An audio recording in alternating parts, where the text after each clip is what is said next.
Comey. Why did you fire Director Comey? Because he wasn't doing a good job, very simply. He was not doing a good job.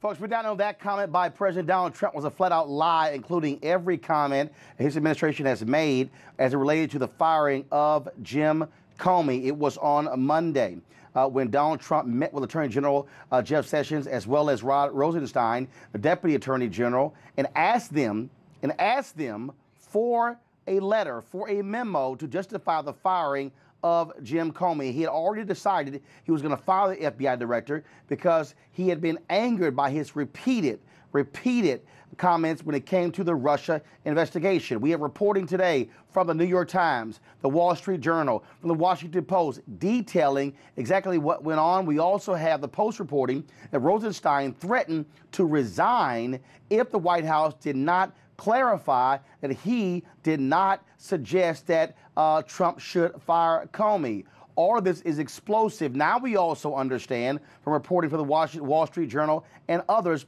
that Jim Comey went to Congress and told Rosenstein he wanted more resources and more people and wanted to expand the probe into Russia. Then all of a sudden, Donald Trump decides to fire FBI Director Jim Comey. Yesterday, Comey sent a farewell letter to the FBI staff writing, "I have long believed that a president can fire an FBI director for any reason or for no reason at all. I'm not going to spend time on the decision or the way it was executed. I hope you won't either. It is done and I will be fine, although I will miss you and the mission deeply." Now, Comey was supposed to testify today before the Senate Intelligence Committee, but Senator Mark Warner, they've issued an invitation for Comey to address them on Tuesday. The discussion today was supposed to be about worldwide terrorist threats, but if he does accept their invitation on Tuesday to come before the Senate, you can expect this issue to come up. But not only that, in a letter that President Trump released firing Jim Comey, he actually wrote that you told me on 3 separate occasions that I was not being investigated. The Wall Street Journal is reporting folks close to Comey say that is flat out not true.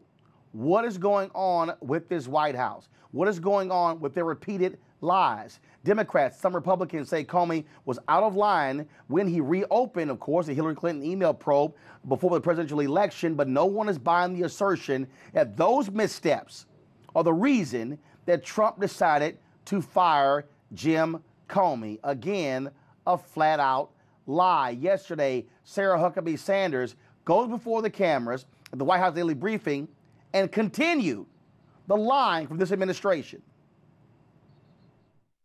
He'd lost confidence in Director Comey, and frankly, he'd been considering letting Director Comey go since the day he was elected.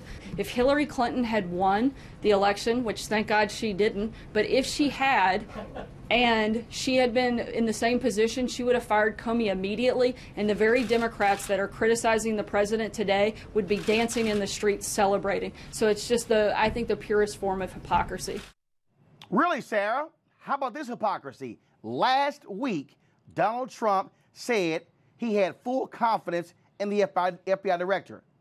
Last week. And during the campaign, Trump praised Comey for the reopening of the email probe, which Sanders tried to explain away in a very cute way.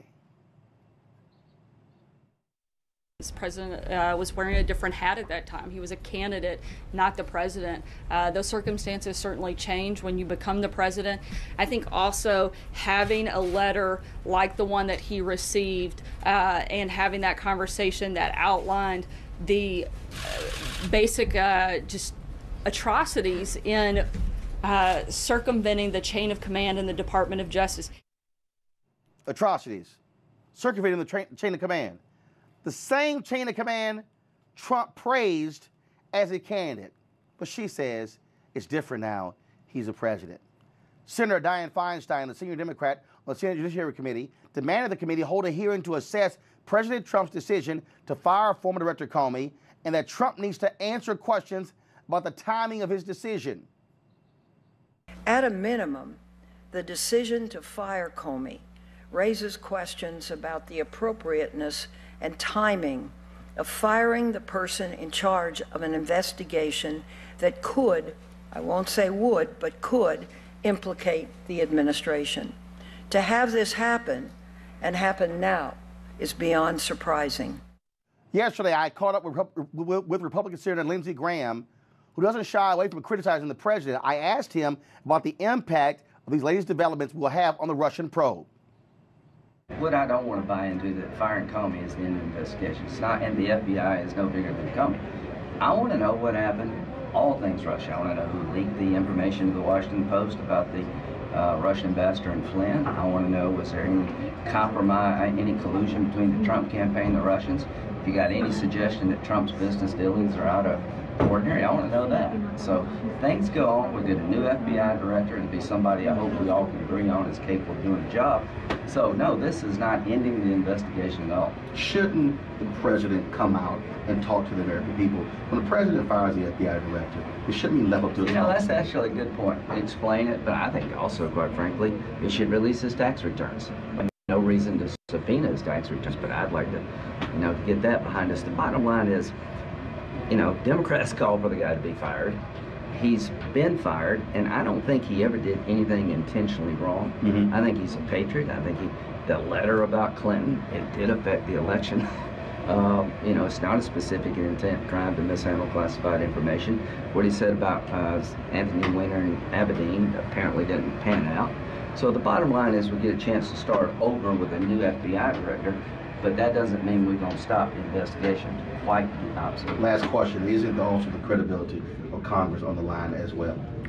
Yeah, some people see my job is to get Trump. Some people see my job is to leave him alone. My job is to go where the facts take us. I thought we had a good hearing.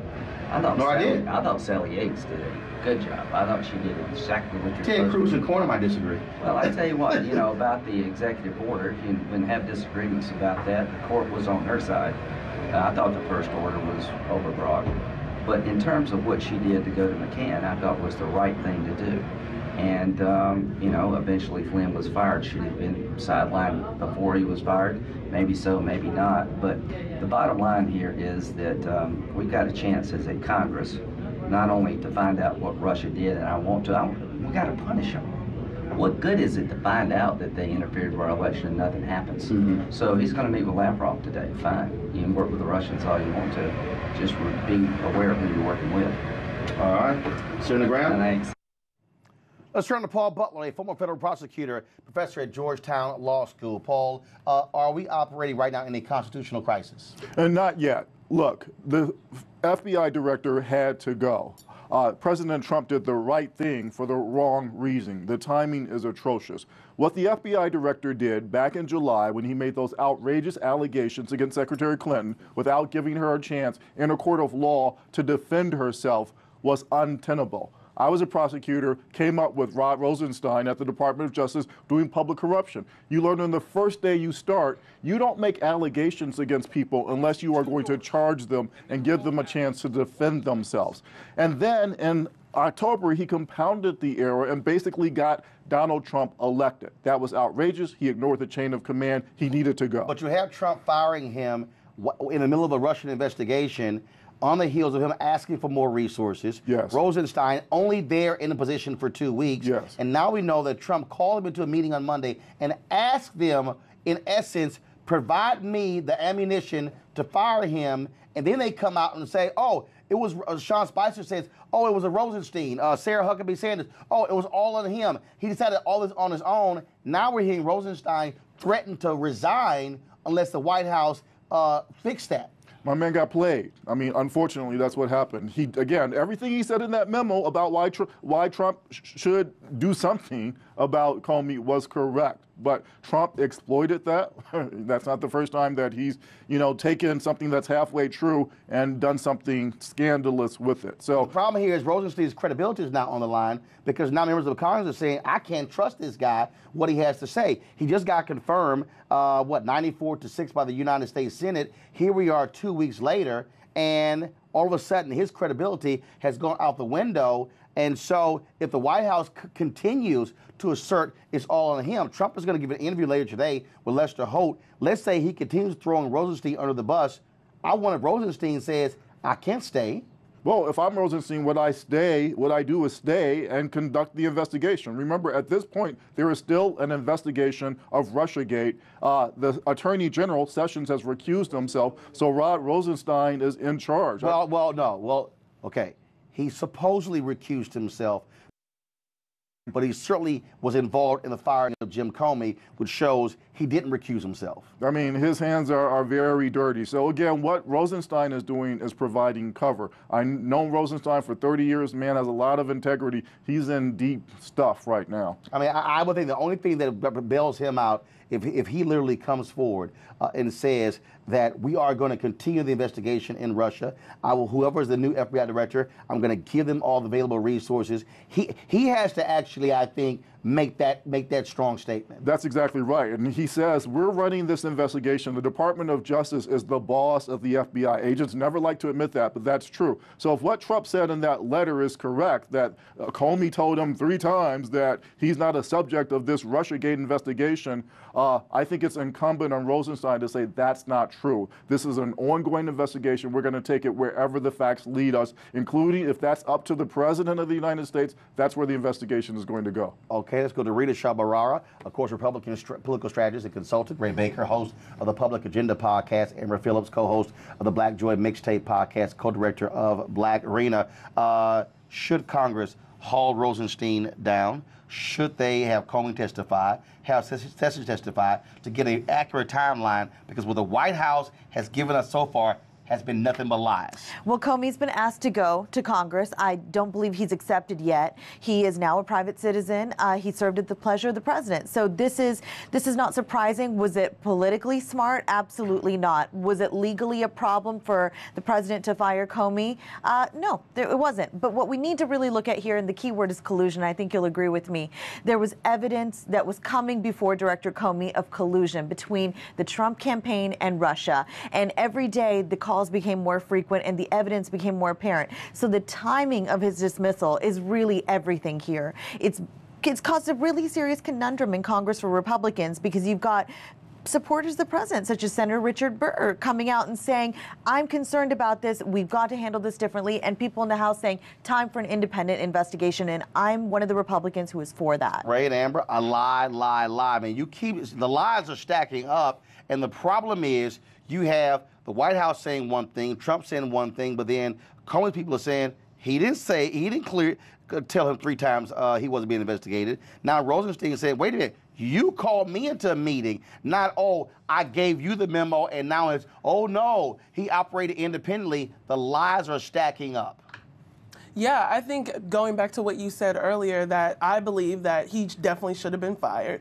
Maxine Waters has been calling for this since he was elected. And I think what we're also seeing here is Trump is in line and step of shrinking the government, making sure that he has no accountability around him. And that's the thing that I am really worried about in relation to also the director of the census is stepping down this month. So we're literally looking at all of this ricochet of he is the center of this government. He's going to do what he wants to do. He's going to continue to lie, and we all need to be very worried about it. The timeline, Ray, does not match. You're absolutely correct. And I want to bring back what Professor Butler said that was very important. Rod Rosenstein is a man who has impeccable integrity and credibility. And I think that President Trump intentionally used Mr. Rosenstein in this position, because if he brings in Rosenstein with this great credibility and then can have him say some things that are critical on Director Comey, then it gives him what appears to be a bit of covering. But us on the panel have obviously sniffed out that President Trump really wanted to go about his own means. But here's the other thing here, okay? When President Bill Clinton fired FBI Director William Sessions, President Clinton went before the cameras, announced that he asked Attorney General Janet Reno to do an actual inquiry.